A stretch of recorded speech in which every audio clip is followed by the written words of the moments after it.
Well, first things first, I want to say that I absolutely loved your questions. I feel like mine are horribly boring now in comparison. And so, what I'd like to do is, I'm actually going to steal some of yours for the interview part. So, forgive me, I'm reading off of my phone to have your questions up here for me. So, origin or meaning of your name. My name is Holly Letterly, so that's the pronunciation.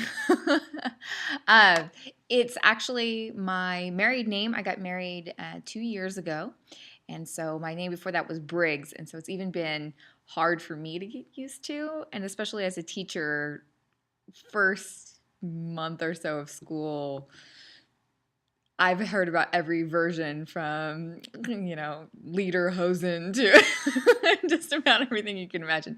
My husband is half German, so that's where it comes from. And then Holly is, I don't know, just from my mom, I guess. Okay, so what else? Number 2, is there an image or illustration that represents you? And this is the one I love, so I absolutely would love to steal this and have you tell me what yours is.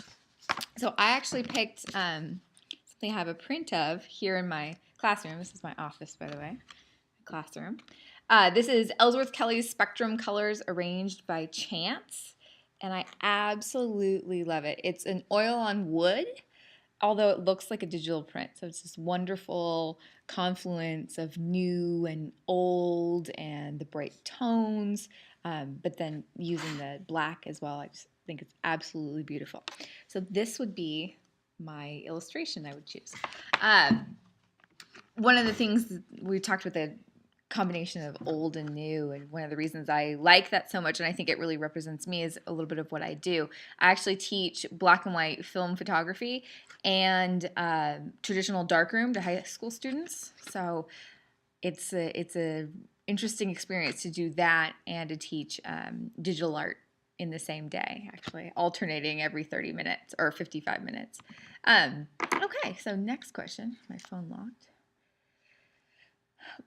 Best 3 nouns and 2 adjectives and 1 verb that describe you. Okay, so the 3 nouns, one that came really, really easily to me, which was, first of all, my first name is a noun.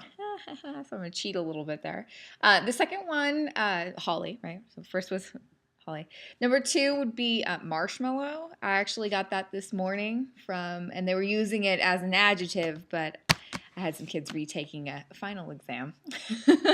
And I'm just the biggest softie. I am absolutely a marshmallow. So yeah. Very little backbone when it comes to, students. I always fold. All right, so that's 2. And then the last one, I would have to pick camera because that's me all day, every day. I love to take pictures. I love to teach about pictures. And it's just what it's my life.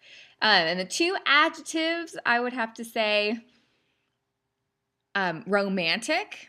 I think there's something very beautiful about teaching what's essentially a dead or lost art to young kids and forcing them to slow down. And I know that I romanticize it probably much more than they do. They want to take it because it's an easy A, I'm sure. And for me, I think it's really cool to share something that's dying out. And by that I mean the traditional darkroom stuff. And I require all my kids to take that first before they can take digital. And it makes a huge impact on their work. And I think on them, I hope, in some kind of way. So I picked romantic. And then the other one I'd say is creative. I try to be creative, although my questions now feel horrifically boring for the interview portion. And truthfully, this online class maybe hasn't been the greatest outlet of my creativity, but that's something that I really do take pride in. And then 1 verb.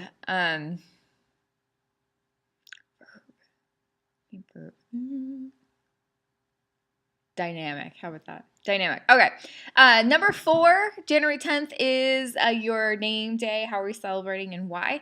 I'm going to actually mix this one up a little bit because my birthday actually is a holiday and it's sort of a weird one. Most of the time people ask me, oh, your name is Holly. Were you born on Christmas? Holly jolly Christmas and all that stuff. And I have to tell them, actually, I was born on Mischief Day, or the Devil's Day, which is the day before Halloween. And in some areas of the United States, some cultures, it's the day where kids go out and do doorbell ditch or egg people's houses or toilet paper things. And so that is how my birthday has been celebrated. My day, I count it as my day. I'm a huge fan of Halloween. I always have been. I get really ridiculous when it comes to costumes.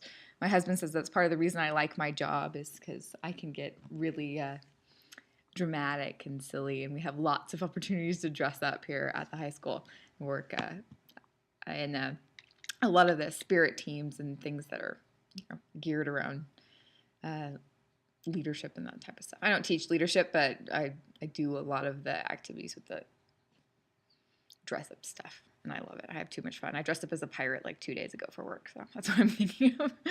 All right, so number 5, if time, money, and location were not constraints, what would be your life's work and why?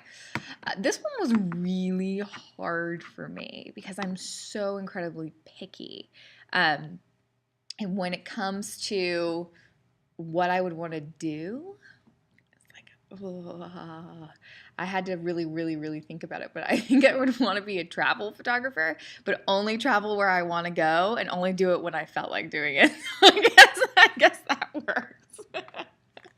I love to take pictures of people more than landscape. That's one of my favorite things to do, is just go take portraits of people all over the place and travel around doing that. So I love to get paid for that, but I also I don't know, sometimes traveling is such a pain in the butt. That's me being picky and fickle right there at the exact same time. So I would love if you would give me an answer to the illustration question. That was one of my absolute faves. The other thing is my job is such a huge part of my identity. It really is. I love what I do. I absolutely do. So what do you do, and how did you end up in this program? I've seen such a huge range of people who decided to do this and why they decided to do it. Then my other question would be, do you have any hobbies, or is there anything interesting about where it is that you live? And I'm here in Carmel, California. Actually, if you climb on the roof of my building, which I don't recommend anybody does, you can actually see the ocean, which is pretty fantastic. But I've lived all sorts of different places, and like I said, I love traveling, and I love learning about different locations. So how does where you live or where you come from define who you are? All right, thanks. It's so nice to meet you. And again, I'm Holly Letterly, and welcome to the program.